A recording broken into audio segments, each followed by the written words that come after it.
V Ukrajini je iz dneva v dan bolj napeto, danes so bile v spopadih spet smrtne žrtve. Da bi rešili spor in ustavili nasilje, so se v švicarskem mestu Ženeva danes srečali predstavniki ZDA, Evropske unije, Ukrajine in Rusije. Nekatere skrbi, da bi spori vplivali tudi na dobavo plina. Evropa četrtino plina za svoje potrebe namreč uvozi iz Rusije. Poglejmo podrobneje. Zemeljski plin je gorivo, ki je nastajalo več milijonov let in ga najdemo globoko v zemeljski skorji, najpogosteje ob nafti na naftnih poljih.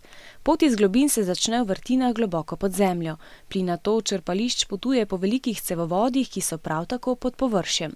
Slovenija nima svojih virov zemeljskega plina in je pri tem povsem odvisna od drugih držav. Največ ga uvozimo prav iz Rusije in sicer po ceveh prek Ukrajine, Slovaške in Avstrije.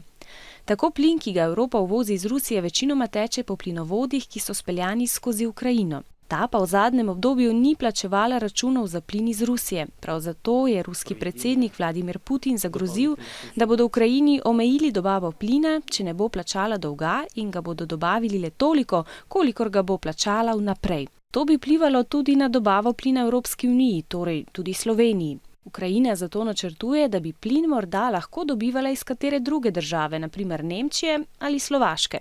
Evropski politiki sporočajo, da ima Unija trenutno dovolj zalog plina. Torej, kljub sporu med Rusijo in Ukrajino, Slovenija ne bo imela težav pri dobavi plina, ki ga potrebujemo v gospodinjstvih, industriji in prometu.